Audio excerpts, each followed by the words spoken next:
ഇപ്പോൾ സോണൽ കൃഷ്ണ തത്സമയം ഈ അപകടം നടന്ന സ്ഥലത്ത് നിന്ന് നമ്മളോടൊപ്പം ചേരുകയാണ്. സോണൽ, ആ അപകട സ്ഥലത്തേക്ക് എത്തിയിരിക്കുന്നു. നമുക്ക് കൂടുതൽ ദൃശ്യങ്ങൾ വേണ്ടതുണ്ട്. അവിടെയുള്ള ആളുകളുടെ പ്രതികരണം കൂടി എടുക്കാം. സോണൽ,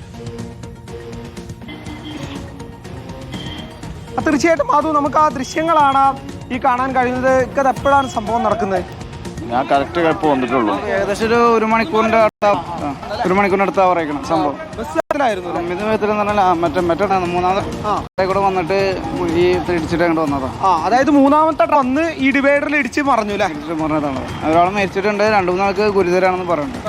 ഒരാൾ പറഞ്ഞിട്ടുണ്ട്, ഒരു മരണം റിപ്പോർട്ട് ചെയ്തിട്ടുണ്ട്. ഇവിടെ സ്ഥിര അപകടം നടക്കുന്ന 40-ലേറെ ആളുകൾ വണ്ടിയിലുണ്ടെന്നുള്ളതാണ് പറഞ്ഞത്. അപകടം സ്ഥിരം നടക്കാൻ റോഡിന്റെ ഒരു കിടപ്പ് അങ്ങനെയാണ്. ഈ ഒരു തിരിഞ്ഞു വരുമ്പോഴേ ഭയങ്കര താന്നിട്ടാണ് ഈ ഭാഗത്തുള്ളത്. അപ്പോൾ മഴ നല്ല പെയ്യുന്ന സമയത്തായ കാരണം വണ്ടിക്ക് കൺട്രോൾ കിട്ടില്ല എന്നുള്ളതാണ് പറയുന്നത്. ഓവർ സ്പീഡ് വണ്ടി ഉണ്ടെന്നാണ് ആളുകൾ പറയപ്പെടുന്നത്. മഴ പെയ്തിരുന്നില്ല, നല്ല മഴ ഉണ്ടായിരുന്ന സമയത്ത് എന്താണ് മഴ പെയ്തിട്ടുണ്ടായാലും ഒരു പക്ഷേ ടൈം കറക്റ്റ് ചെയ്യാൻ വേണ്ടി വണ്ടി ഓവർ സ്പീഡിൽ പോയതായിരിക്കാം എന്നാണ്. ഈ ലിമിറ്റഡ് സ്റ്റോപ്പുകളൊക്കെ അത്തരത്തിലാണല്ലേ? അതെ, അവർ ടൈം അഡ്ജസ്റ്റ് ചെയ്യാൻ വേണ്ടി ചില സമയത്ത് ആ രീതിയിൽ പോകുന്നതായിട്ടുണ്ട്. പക്ഷേ ഇതിന് നിർബന്ധമായിട്ടും ഇതിന് മുന്നറിയിപ്പ് നൽകുന്ന അമ്പുകളോ അതിൽ സിഗ്നലോ ഈ ഭാഗത്ത് നിർബന്ധമായിട്ടും ആവശ്യമാണ്.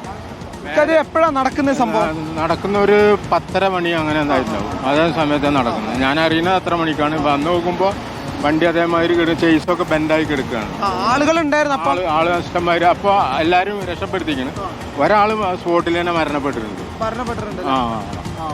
അത് തന്നെയാണ് മാധു നമുക്ക് ആ ദൃശ്യങ്ങളിൽ നിന്ന് കാണാൻ കഴിയുന്നത്. എന്തായാലും മഴ ആ സമയത്തുണ്ടായിരുന്നു. ഒരു പക്ഷേ ബ്രേക്ക് ചവിട്ടിയപ്പോൾ ഒരു പക്ഷേ നിയന്ത്രണം വിട്ട് ആ മഴയത്ത് തന്നെയായിരിക്കാം ഈ ഡിവൈഡറിൽ ഇടിച്ചത് എന്നുള്ള കാര്യമാണ് ഇവർ മുന്നോട്ട് വയ്ക്കുന്നത്. നിലവിൽ ഈ ബസ് ഇവിടെ നിന്ന് മാറ്റാൻ വേണ്ടിയുള്ള സജ്ജീകരണങ്ങളാണ് ഇപ്പോൾ ഒരുക്കിക്കൊണ്ടിരിക്കുന്നത് എന്നുള്ളതാണ് നമുക്ക് മനസ്സിലാക്കാൻ കഴിയുന്നത്. സാറേ എങ്ങനെ എത്ര പേർക്ക് പരിക്കുണ്ട് എന്നുള്ള ഡീറ്റെയിൽസ്? ഒന്നും ആയിട്ടില്ല നോക്കിക്കൊണ്ടിരിക്കുക. അത് തന്നെയാണ് ഈ കൃത്യമായിട്ട് വിവരങ്ങൾ നോക്കിക്കൊണ്ടിരിക്കുകയാണ് എന്നുള്ളതാണ് ഉദ്യോഗസ്ഥരൊക്കെ തന്നെ പറയുന്ന പ്രധാനപ്പെട്ട കാര്യം.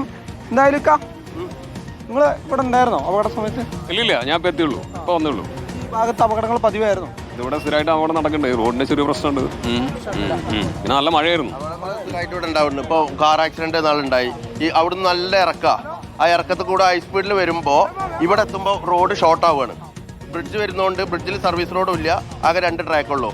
ഈ 3 ട്രാക്ക് ഒരു സൈഡിലുള്ളത് 2 ട്രാക്ക് ആകുമ്പോൾ അതിൻ്റെ ഒരു ബ്രേക്കിംഗ് വരുന്നുണ്ട്. സ്പീഡിൽ വരുന്ന വണ്ടികൾ ചവിട്ടുമ്പോൾ അതൊരു ആക്സിഡന്റ് കാരണം. പിന്നെ ഇവിടുന്ന് ഈ സർവീസ് റോഡിൽ നിന്നുള്ള എൻട്രി ഡയറക്റ്റ് കയറുന്ന പോലെ അത് കുറച്ചും കൂടെ അങ്ങോട്ട് നീട്ടിയിട്ട് ചെയ്യണം, എന്നാലേ ഈ അപകടം ഒഴിവാവുള്ളൂ. മഴ ആ സമയത്തുണ്ട്, മഴ ഉണ്ടായിരുന്നു, മഴച്ചാറിലുണ്ടായിരുന്നു. പിന്നെ വണ്ടികളുടെ സ്പീഡ് ഉണ്ടാവും, മുകളിൽ നിന്ന് വണ്ടികൾ നല്ല സ്പീഡ് ഉണ്ടാവും. അത് സംഭവിച്ച സമയത്തില്ല, കുറച്ച് കഴിഞ്ഞിട്ടാണ് വന്നത്. വളാഞ്ചേരി വിട്ട് കഴിഞ്ഞാൽ പിന്നെ ഉള്ളത് കുറ്റിപ്പുറമാണ് പ്രധാന സ്റ്റോപ്പിൽ. വളാഞ്ചേരി കഴിഞ്ഞാൽ പിന്നെ കുറ്റിപ്പുറമാണ് വളാഞ്ചേരി സ്റ്റോപ്പ്. വളാഞ്ചേരിയിൽ ഹൈവേ ടച്ച് ചെയ്യണില്ല. ഹൈവേ വളാഞ്ചേരിയിൽ ലിമിറ്റഡ് കയറിയിട്ട് അവിടെ അതിനുശേഷം ഹൈവേ കയറിയിട്ട് ഇങ്ങനെ സ്പീഡിൽ കുറ്റിപ്പുറത്തേക്ക് വരിക. ബസ് പൂർണ്ണമായിട്ട് തകർന്നു. ബസ് പൂർണ്ണമായിട്ട് ചേസ് വേറെ ബോഡി വേറെ ആയിട്ട് തന്നെ നിൽക്കുന്നത്. അത് തന്നെയാണ് പ്രധാനമായിട്ട് നമുക്ക് ദൃശ്യങ്ങളിൽ നിന്ന് മനസ്സിലാക്കാൻ കഴിയുന്നത്. ബസ്സിന്റെ ചേസ് വേറെയും ബോഡി വേറെയുമായിട്ട് കിടക്കുന്നുണ്ട്. സാറേ, ഇതെന്താണ് നിലവിലെ സ്ഥിതി? എന്ന് പറഞ്ഞാൽ ഏകദേശം 40-ലധികം ആൾക്കാരുണ്ടായിരുന്നു. ഒരാൾ മരണപ്പെട്ടതായിട്ട് അറിയുന്നു. ബാക്കിയുള്ളവരെ ഹോസ്പിറ്റലിലേക്ക് എത്തിച്ചിട്ടുണ്ട്. തിരൂരിൽ നിന്ന് ഞങ്ങൾ പൊന്നാനി തിരൂരിൽ നിന്ന് വന്നിരുന്നു. തിരൂർ വന്നു, ഇപ്പോൾ അവർ തിരിച്ചുപോയി. മഴ ആ സമയത്ത് ഉണ്ടായിരുന്നു? മഴ ഉണ്ടായിരുന്നു, മഴ ചാറിയിരുന്നു. അതാണ് അമിത വേഗത്തിലാണെന്നൊക്കെ പറയും. അയ്യോ, നമുക്ക് പറയാൻ പറ്റില്ല. ഇപ്പോൾ ഞങ്ങളവിടെ എത്തിയതിനു ശേഷം കണ്ട സീൻ എന്ന് പറഞ്ഞാൽ ഒരുപാട് ആൾക്കാർ കുടുങ്ങി കിടക്കുന്ന അവസ്ഥയാണ്. അപ്പം നമ്മൾ ഫയർഫോഴ്സിന്റെ കട്ടറും സ്പ്രെഡറൊക്കെ ഉപയോഗിച്ചിട്ടാണ് അയാളെ അടർത്തി എടുത്ത് ഹോസ്പിറ്റലിലേക്ക് പോയി. ഓരോരുത്തർ അപ്പോഴേക്ക് ആംബുലൻസ് എത്തിയിരുന്നു ഇവിടെ ഇഷ്ടം പോലെ. രക്ഷാപ്രവർത്തനം എങ്ങനെയായിരുന്നു?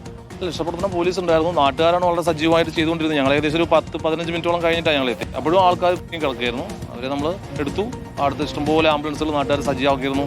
എല്ലാവരും അടുത്തടുത്തുള്ള ഹോസ്പിറ്റലിലേക്ക് എത്തിച്ചിട്ടുണ്ട്. ഒരാൾ മാത്രമായിട്ടാണ് സ്പോട്ടിൽ മരണപ്പെട്ടുള്ളൂ. പരിക്കുകൾ എങ്ങനെയാണ് സാറേ? പറ്റിയാൽ സാരമായ പരിക്കുകളുണ്ട്, എല്ലാവർക്കും നല്ല പരിക്കുകളുണ്ട്. ഇതൊക്കെ ആശുപത്രിയിലേക്ക് എത്തിച്ചു.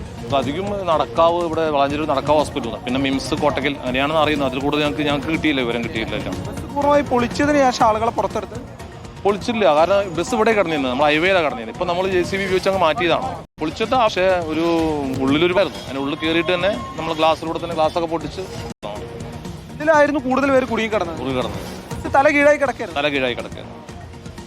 തന്നെയാണ് പ്രധാനപ്പെട്ട കാര്യം. അതായത് ബസ് നമ്മൾ ഈ ദൃശ്യങ്ങളിൽ കാണുന്ന ദേശീയപാതയിലാണ് തല കീഴായി കിടന്നിരുന്നത്.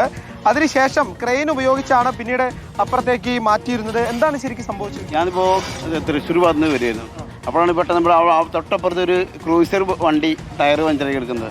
അപ്പോൾ അവരോട് ചോദിച്ചു എന്ത് സംഭവം എന്ന് വെച്ചു. അപ്പോൾ ഇതിൻ്റെ ഭാഗമാണെന്ന് വിചാരിച്ചത്. പക്ഷേ അവർ പറഞ്ഞു തൊട്ടപ്പുറത്ത് ബസ് പറഞ്ഞ് കിടപ്പുണ്ട്.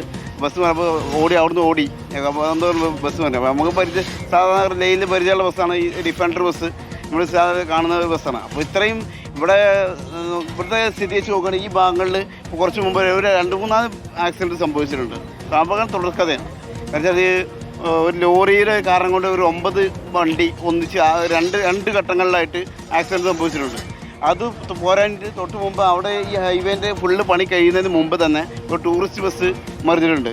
അത് നമ്മുടെ ദൃശ്യമാധ്യമങ്ങളിൽ കൂടെ പരസ്യമായിട്ട് കണ്ടതാണ്. എല്ലാവരും കണ്ടതാണ്. അതുപോലെ തന്നെ ഇവിടെ ചെന്ന് വന്ന് നോക്കുമ്പോൾ രോഗികളെ ബസ് വെട്ടിപ്പൊളിച്ചിട്ട് രോഗികളെ അതിൻ്റെ ഉള്ളിൽ നിന്ന് ഇറക്കുന്ന കാഴ്ചകളൊക്കെ നമ്മൾ കണ്ടുകൊണ്ടിരിക്കുന്നത്. ഒരുപാട് പേരുണ്ട്. കാരണം വെച്ചാൽ ഇതും ഇവിടുത്തെ ഈ സിസ്റ്റം ഒന്നും കൂടെ മാറ്റിയെടുക്കേണ്ടതായി എനിക്ക് തോന്നുന്നു. കാരണം വെച്ചാൽ അപകടങ്ങൾ തുടർക്കാതെ കൊണ്ടിരിക്കുന്നത്. കാരണം ഈ ഇവിടുത്തെ ആളുകളോ കാര്യങ്ങളൊന്നും കാര്യമായിട്ട് ശ്രദ്ധ ഒന്നും കൊടുക്കുന്നില്ല എന്ന് എനിക്ക് തോന്നുന്നത്. ഇടപെടൽ വേണം അല്ലേ? ഇടപെടൽ വേണം. കാരണം വെച്ചാൽ ഇത് ഈ അപകടം ഇല്ലാതാവണം ഇവിടെ. കാരണം ഇവിടെ പ്രത്യേകിച്ച് ഈ ഭാഗങ്ങളിൽ 2 ഭാഗങ്ങളിലാണ് ബസ് വരുന്നത്. ഒന്നാം ഭാഗത്ത് സാധാരണ ലോക്കൽ ബസ് വളാഞ്ചേരി കുറ്റിപ്പുറം വരുന്ന ബസ്സുകളും പിന്നെ മറ്റു ലോറികൾ, കാറ്, ചെറുവണ്ടികളൊക്കെ സർവീസ് റോഡ് കൂടെ വരുന്നത്. പിന്നെ രണ്ടാമത് പറഞ്ഞത് ഈ സൈഡ് കൂടെ ലിമിറ്റഡ് ഷോപ്പും കാര്യങ്ങളൊക്കെയാണ് വരുന്നത്. അപ്പോൾ ഈ രണ്ടും കൂടെ ഒത്തൊരുമിച്ച് വരുമ്പോൾ പിന്നെ മഴയും കാര്യങ്ങളൊക്കെ വരുമ്പോൾ ഈ സൈഡിൽ ചാറ്റൽ മഴ വരുന്നത് കൊണ്ട് ഈ റോഡിൽ എപ്പോഴും വെള്ളം ഉണ്ടാവാറുണ്ട് ഈ സർവീസ് റോഡിൽ. അപ്പോൾ നമുക്ക് ഈ ചെറിയ ചെറുവണ്ടികൾ വെച്ച് വരുമ്പോൾ തന്നെ നമുക്കൊരു പേടിയാണ്. കാരണം ഹൈവേ കൂടെ ഈ സർവീസ് റോഡ് കൂടെ വരുമ്പോൾ ഭയങ്കര പേടിയാണ് ഇപ്പോഴത്തെ കണ്ടീഷനിൽ. തന്നെയാണ് ഏറ്റവും പ്രധാനപ്പെട്ട കാര്യം. അതായത് ഈ റോഡിന്റെ ഘടനയെ കുറിച്ചാണ് ഇപ്പോൾ പറയുന്നത്. അതായത് കഴിഞ്ഞ ദിവസം നമ്മൾ ദൃശ്യങ്ങളിൽ കണ്ട ആ കാറ് 2 ദിവസം മുൻപ് അപകടത്തിൽപ്പെട്ടതായിരുന്നു. അതിനു മുൻപ് ഇവിടെ ഒരു ലോറി പുറകിലിടിച്ച് ഏകദേശം 8-10 വാഹനത്തിന് പരിക്കേൽക്കുന്ന സാഹചര്യം ഉണ്ടായിരുന്നു. അങ്ങനെ ഈ 2-3 ആഴ്ചയ്ക്കുള്ളിൽ നിരന്തരം അപകടം നടക്കുന്ന ഒരു പ്രദേശമാണ് ഇത് എന്നുള്ളതാണ് നാട്ടുകാരൊക്കെ പ്രധാനമായും പറയുന്നത്. ഏട്ടാ, ഇത് സ്ഥിരം അപകടം നടക്കുന്ന സ്ഥലമാണോ? കഴിഞ്ഞ ആഴ്ചയിൽ ഇതേമാതിരി നല്ല നടന്നു. കഴിഞ്ഞ മാസം ഒരു 10-9 വണ്ടിയോളം ഒരുമിച്ച് ആക്സിഡന്റ് ആയതാ. ഇവിടെ തന്നെ ഈ സർവീസ് റോഡിന്റെ ഈ സൈഡിൽ വെച്ചിട്ടുണ്ട്. നാട്ടിലുള്ള ആളുകൾ ഈ നാട്ടിലുള്ള ആളുകൾ പരാതി കൊടുത്തിരുന്നു. പരാതി കൊടുത്തിട്ടുണ്ടെങ്കിൽ അത് തന്നെയാണ് നമ്മൾ അവരൊക്കെ രക്ഷാപ്രവർത്തനത്തിനായിട്ട് നിൽക്കുന്ന കാഴ്ചയാണ്.